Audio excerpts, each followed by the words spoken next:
Hello and welcome back to Garden Mess. In today's video, I'm just going to be showing a little bit of my rose removal.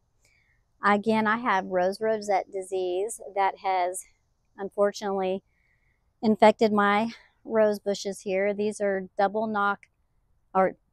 knockout double pink rose bushes, and I've trimmed them back a lot already. I've removed a couple over there already, and then I'm getting to these over here.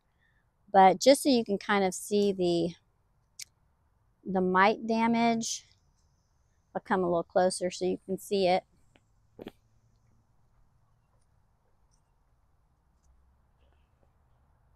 fact, when you look up into the light, let's see if I can get that. Well, you can actually almost see the speckling. Anyway,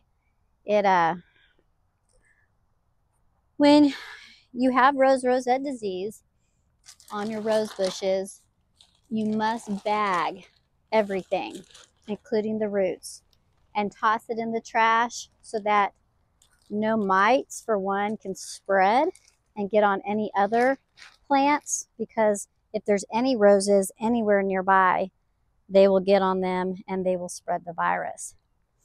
I keep doing this in little segments because my heart is just so sad that I'm having to cut these.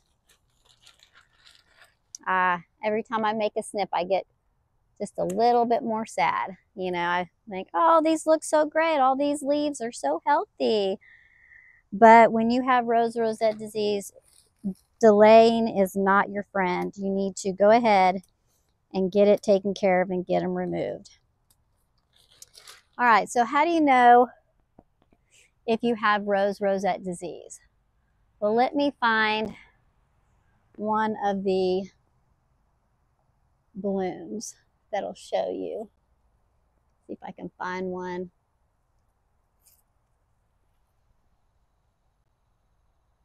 That's obvious. Well, I might have cut all those off already. Let me go look on my other rose bush real quick.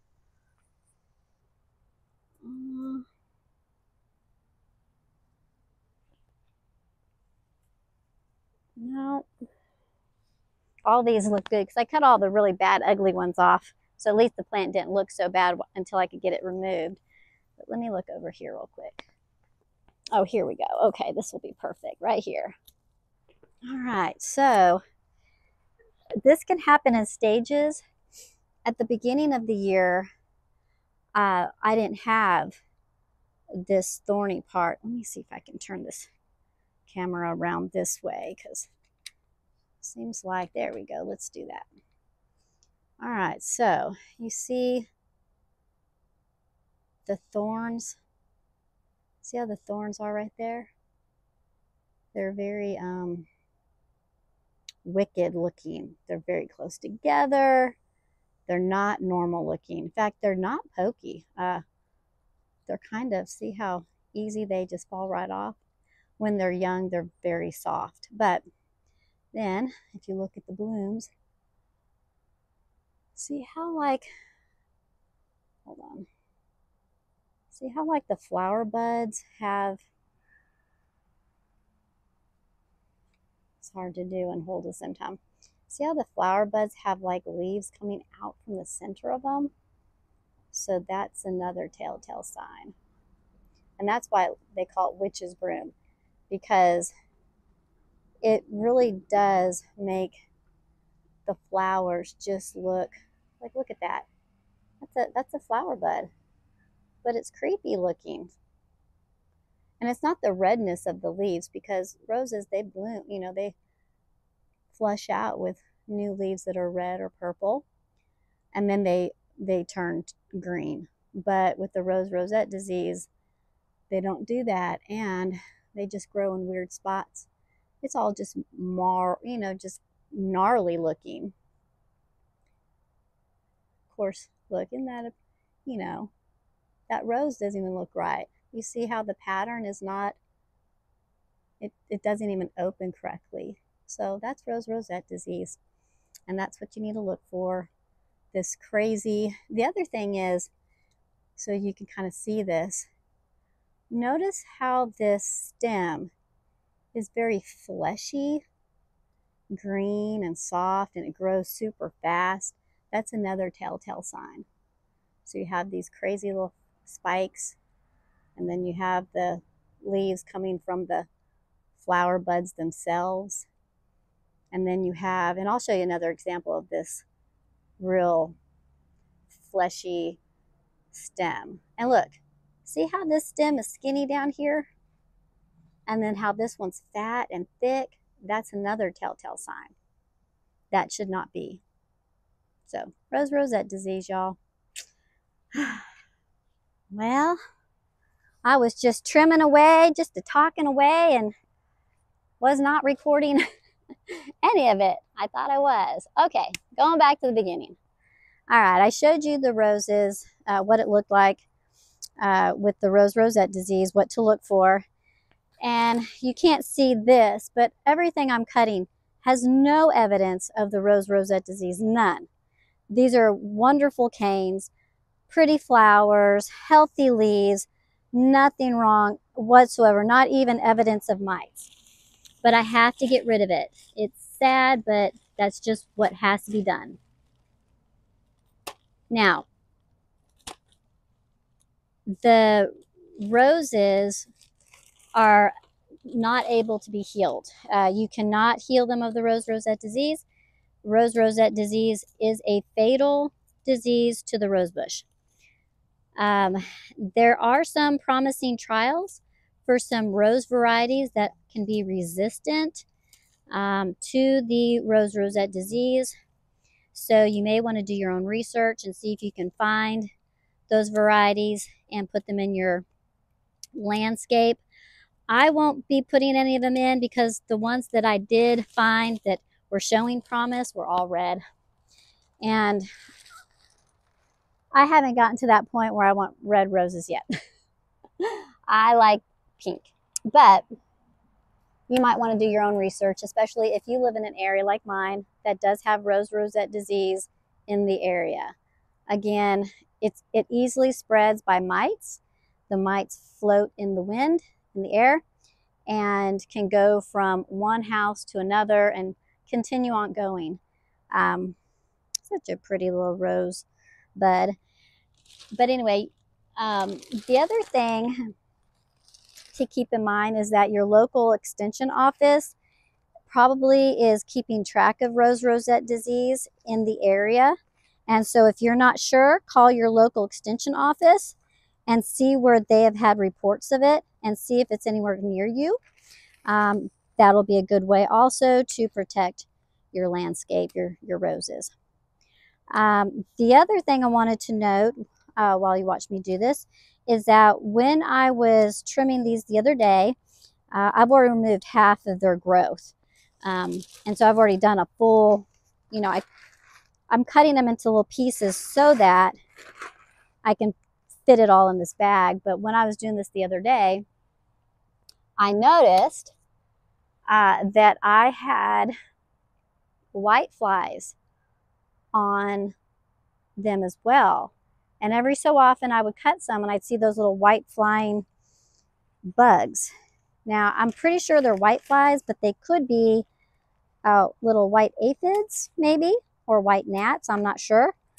But I was thinking, I wonder if, because if they are white flies or flying aphids of any kind, those are still insects that can pierce and suck and get the virus in them. And then if they get onto something else, because they fly. Now, if they were just normal aphids, I wouldn't be concerned. But any kind of flying, sucking insect, could it also spread the disease? I didn't research that, but that will be something that I do research. The other thing to note that I think is very noteworthy as well is that in my area, and you'd have to look closely in your area if you see rose bushes in commercial area, but I've noticed that in commercial landscaping around here, there are quite a few knockout roses used, and I've noticed Rose Rosette disease on them. And my thought was, because not everyone uses a someone who is knowledgeable about plant disease.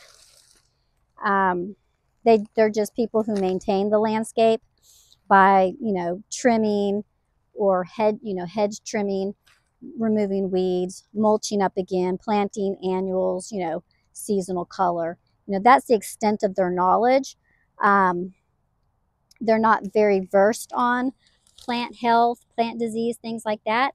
So I've always wondered, like, well, with the Rose Rosette disease, why are they not removing them? They just may not know to, So if you have landscaping that has roses and you hire someone to help maintain your landscaping, please make sure that you educate the people that you hire and that they educate the people who do the work as well. Educate them on Rose Rosette disease, how to identify it, what to do if it is found. Because if you think, you probably have driven down the road and seen a truck that the back of it is filled with landscape debris from when they, trimmed up shrubs and bushes and whatnot, and they just throw it in the back of their truck. Well, if there's a rose bush that got trimmed, because sometimes people trim them like hedges. They just take a hedge trimmer and then rake up the clippings. Anyway, but if they do that and they just throw it in the back of their truck, as they're driving, if there's mites on them, or if a leaf blows out, or some part of the rose flies out of the truck and goes somewhere near where other roses are, the disease can get in the soil and possibly spread. So, keeping that in mind, if we want to get rid of Rose Rosette disease as best as possible, not only do we have to educate our own landscapers, but we need to help educate the public, which is something that extension offices do through their maybe local master gardener association. But it is definitely something that needs to be taken seriously because, again, Rose Rosette is fatal. And there's not a cure for it other than preventative, where you can spray your roses on a regular basis for mites. But it doesn't take much for it to spread. And even with spraying for mites, I mean, how often do you have to do it? And, I've never seen a mite on any of these. I've never seen the webbing.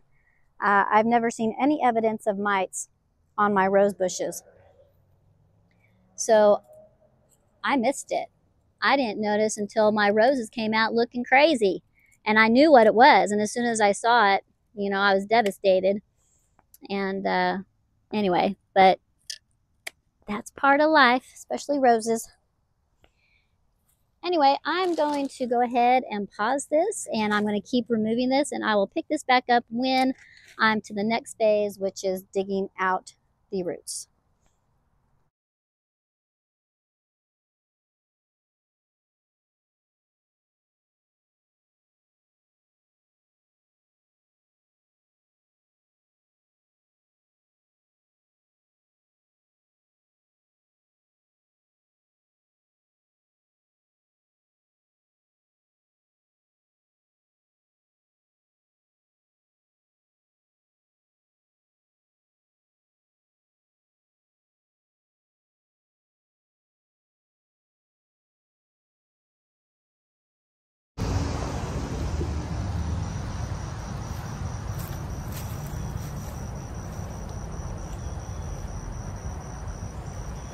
So as you can see, I'm dressed differently. It's a different day. I did get out here and I got my rose bushes cut all the way down, and then I dug them up. And you'll notice that the roots are all cut off of it too, but they're inside this black bag. I just want to put these in their own separate bag because they're so heavy and clunky. Anyway, so all of the 3 that were here are now gone, and I got most of the roots. There might be a few that went up under this direction, under the monkey grass, and the way the monkey grass grows, I just couldn't break. So I just couldn't break their roots. So when I do end up digging the monkey grass out, I'm sure that I'll remove the remaining roots, which now that these roses are gone, removing this variety is going to be very easy to do. But anyway, that's where I'm at right now with this. These roses are still up. I'm hoping that, I have a lot of hope. I'm hoping somehow, some way, these did not get the Rose Rosette disease. I've been thinking a lot about that Rose Rosette disease, that all six of the double pink knockout roses got it, have it, you know, and I had to cut them back. I did buy them all from one location,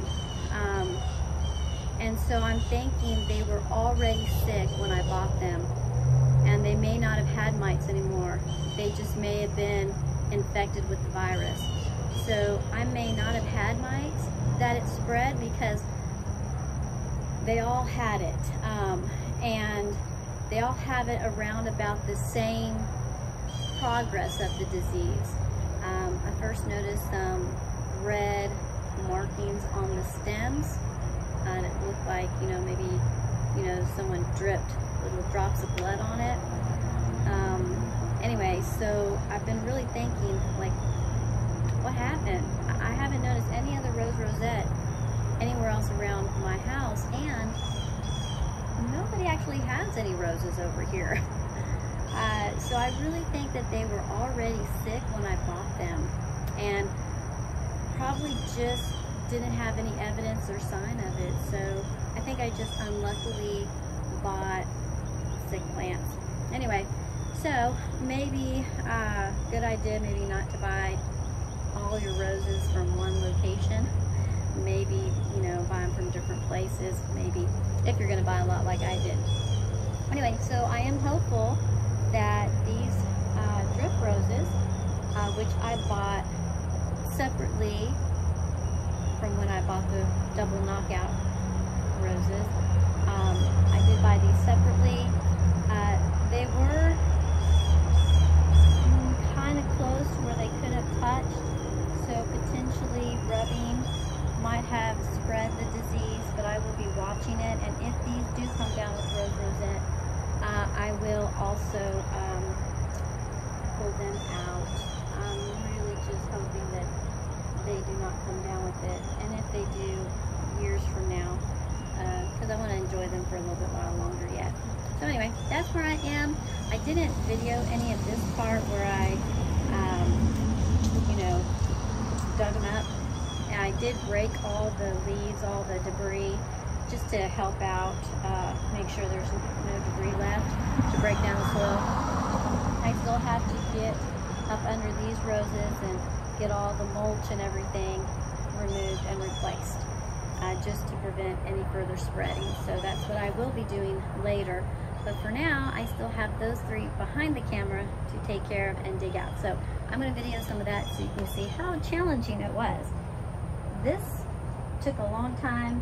Those roots were 4 feet in length and you know, a good inch wide or smaller, and it was quite challenging. Plus I had the drip irrigation that I had to contend with as well. So anyway, not the easiest thing to do, but I did it. So anyway, let me show you the other ones behind. All right, so there's one here, one there, and then there's a third one, which you can't really see it, but it's in between these two carexes. So there are 3 still remaining here. I started to rake up some of the mulch and debris. Probably not the best time to be raking because the soil is kind of mushy still, even though it's been dry weather for several days now. It just rained so heavily and the temps have been nice, so it just hasn't dried up like it normally does. And this area does hold a lot of moisture, so that is one saving grace about pulling these up, is that the soil is moist, it's not compacted. It's just that those roots are in there really good, and so, you know, I had to, you know, tug with all my might. In fact, my body's real sore today. But anyway, so I'm going to start doing some of that real quick and see how far I can get before I have to call it quits again.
This area is more compacted over here because that's where my little walking area is. Oh Lord, I don't think I'm gonna be able to get that up. Woo, look how far this thing goes.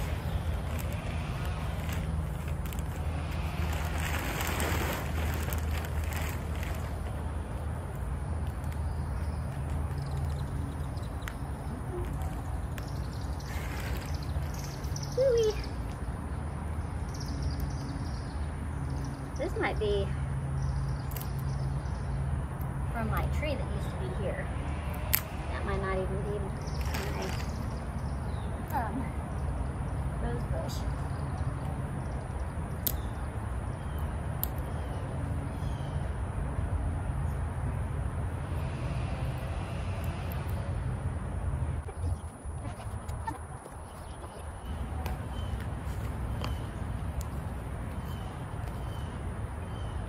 I think that's it. Uh-oh. Let's see. It's free. Yep. It's free. Okay. So, what I did, let me take these gloves off because they're nasty now. Ah.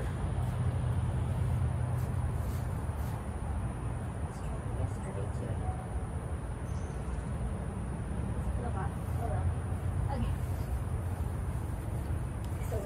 Okay, what I did was I just came and snipped all the roots because this is a big stump, and now that I have this pulled up, I don't need these anymore, so I can make these smaller too.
Done, and what I've done so far again is I removed that one. It took me about 30 minutes to do, so I'm not going to show the work for these two here because that'll be an hour and a half, and I don't want my husband having to edit all that, but it is hard work. It is what you have to do if you have Rose Rosette disease, and if you do hire someone to do it because you're just not able, just make sure that they go for the roots. They remove as many of the roots as possible to get the virus and the host of this virus out of the soil. So that's just my only recommendation. Try not to track the dirt, the debris, the clippings, any part of the roses near any other area of your yard. That's why I have everything in the thick landscape black bags, and every part of it is going to go in the bags. So I'll make sure that I change my shoes and not walk in the rest of my yard with these shoes on. I will get them cleaned off. But again, do everything you can to not move the infected soil or the infected parts of the plant anywhere else. Put them in the trash in a black bag, all parts in a black trash bag, and send it to the dump. Don't put it in your compost pile. Don't do anything like that. Get it out of your property as best as you can. So anyway, I hope none of you ever have to deal with Rose Rosette disease. But if you do find yourself dealing with it, one, I'm sorry, but two, just make sure you follow as clean of a procedure of removal of them as possible. Anyway, until next time, y'all, have a great day, and I'll see you in the next one. Bye-bye. Well, if you can see my, oh, come on, hummingbird. Oh, he's on the, well, he's gone. Shoot. Love it when we get visitors. Okay, he went to the verbena, then he flew away. But I was saying my shovel is up under that rose. Well, unbeknownst to me, inside of my hosta, how nice the hosta leaves create a safe and clean environment for paper wasps, there was a paper wasp nest. And I pushed that rose just a little too far into it. And one came out, just one. There's like 20, it's a huge nest. One came out, stung me. You know, just let me know, get away. So I went in and put a little bit of poultice on it. And it actually doesn't feel bad at all. I also put a drop of Heal All tincture on it first, and then put ice on it, and then put the baking soda. Anyway, so it doesn't hurt anymore. It was like hurt maybe for like 5 minutes, but anyway. So now my issue is, how am I gonna get this up out of the ground? I don't want to kill them. I know a lot of you are like, why don't you want to kill them? But you know, that's not my goal. I'm not trying to force all creatures out of my area. You know, I gotta learn how to share, right? So I don't want to kill them. You know, they don't do me any harm. In fact, that's the first time I've actually been stung. One time I got stung by a bee when I was unrolling a towel, and it got scared and must have stung me on accident. I don't think it meant to. And then but these paper wasps, I've worked around them before and they've never bothered me. As long as I stayed away from them, like shaking their nest or, and that's the only reason why it came out, is because the top of that rose fell into the hosta. And let me see if I can show you the nest. I can try to zoom in so you can see. It's very well exposed now. But it's right there. Do you see that? So there it is. And they're on it. You can see them crawling. And unfortunately, the side of the rose and the roots that I haven't been able to get up yet go under that hosta. So I figure I'm gonna have to remove that hosta anyway, because you see it gets leaf scorched now that it doesn't have the rose bushes to protect it from the sun. So I'm gonna have to remove it anyway, but now I've got to come out here and somehow capture the nest and then relocate it somewhere safe, like in that Japanese akuba that's around the corner, because I never go over there, and they'll be safe over there. But anyway, so that's what I'm up against now. So I'm not going to be able to finish this right this moment. I'm going to go, think I'm going to go get me a wide brim hat and my mosquito netting and put over my head and neck, and then wear big baggy clothes so if they do come out to sting, they can't get in there or get through the clothing. And the wide brim hat should keep them from, just like mosquitoes, keep them from getting close to the skin as well. But then I have that other one, which I could probably go over there and start removing it as long as I don't shake the hosta. So I might go do that. I might just, because if I shake the hosta at all, one will fly out around the rose. So like I was here on this mat trying to stay good distance and just slide my root slayer up under there and just cut those roots, you know, maybe leave them in the ground until I come back and can solve this issue. But they would come, one would come out and fly around just the rose stump itself, but would never come further out towards me. So it didn't see me as the threat. It just wanted to know where's that shaking coming from, and that the rose trunk is the closest thing. So that's what it kept coming out to spy. So anyway, that's where I'm at.